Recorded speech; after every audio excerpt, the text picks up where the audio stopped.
Oh my goodness, I just made the best Funfetti sheet cake. This recipe is so easy to make. I'm going to show you how to make the batter, which is really easy to make, very fluffy and moist, and the beautiful strawberry flavored cream cheese frosting that goes on top with all the Funfetti sprinkles in the world. I'm going to show you how to make it right now. Let's get started.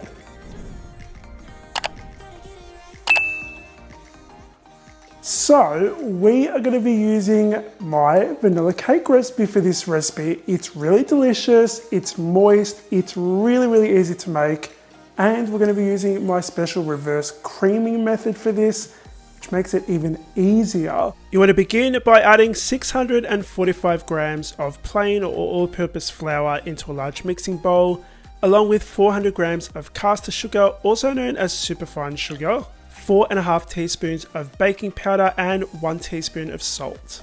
Today I'm using my handheld mixer to mix all these dry ingredients until they're well combined, but you can do this by hand or you can fit your stand mixer with a paddle attachment. Next we're going to add 190 grams of unsalted butter, which is softened. This is called the reverse creamy method, and if you want to learn more about this, you can watch my vanilla cake recipe on my YouTube channel.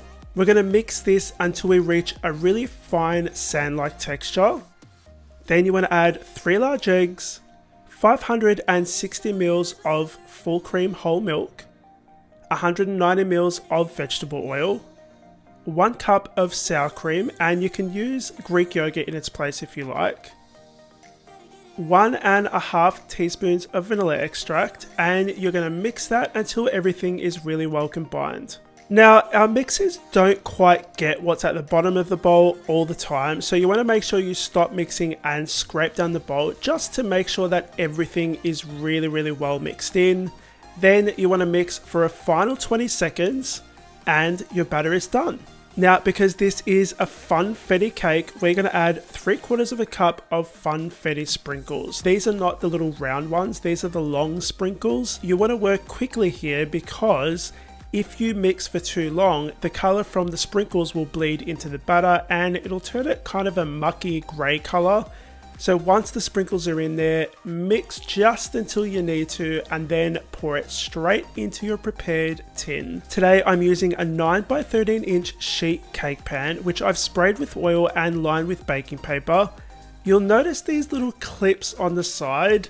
These are just little paper clips that I've added to the side so that the paper doesn't fly around. This is going to go in the oven on 160 degrees Celsius for about 45 to 50 minutes. Once you insert a toothpick in the center and it comes out clean, just dry crumbs, it's ready and you can take it out and let it cool down completely. While our cake is baking, let's move on to our delicious strawberry flavored cream cheese frosting. This is really easy to make, and guys, let me tell you, it is delicious. So delicious. Begin by adding 250 grams of unsalted butter into a large mixing bowl and 250 grams of cream cheese.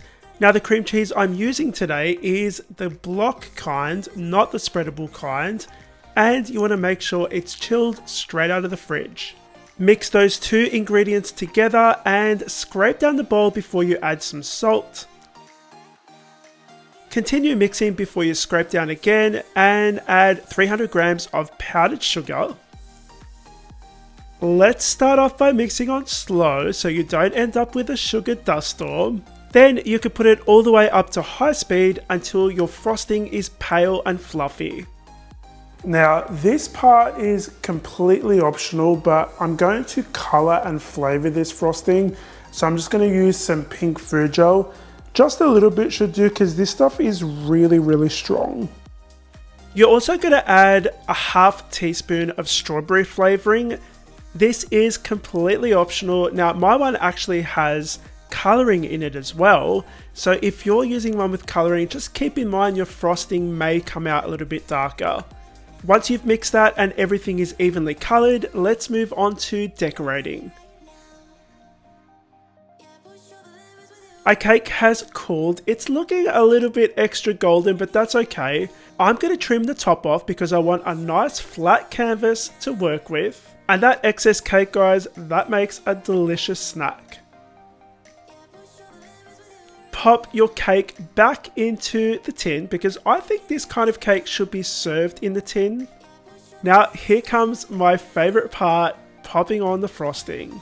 Any excess frosting that you have, you can just pop it in a Ziploc bag, date it, and pop it in the freezer. I'm using a spatula to spread my frosting around. Now it might be tempting to get your frosting perfectly smooth and flat, and if that's the look you're going for, then that's fine. But I think that the sheet cake should have nice waves of frosting, so you have little divots, and it kind of looks a little bit rustic. Finish it off with some more Funfetti sprinkles, and you're done.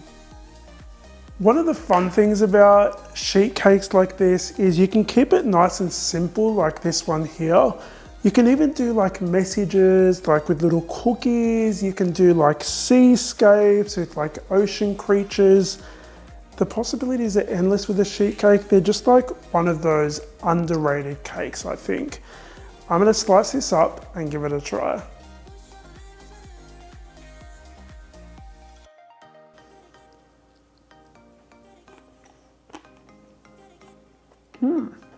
Lots of things happening. Number one, I haven't made a cake in a while. This was a lot of fun to make. It's not overly sweet and it's really, really fluffy and moist. Just really delicious. This is a really basic recipe, but it's with big payoffs. Before I enjoy the rest of this, I have a recipe over there that you guys can watch more delicious recipes on. The recipe for this is on my website, thescranline.com. All of my recipes live there. Grab the recipe, make it, tag me, and let me know what you think. What else would you like to see me make on the Scranline, by the way? Let me know in the comments down below. Thank you so much for joining me, guys. I'll see you all on the next episode of the Scranline. Bye.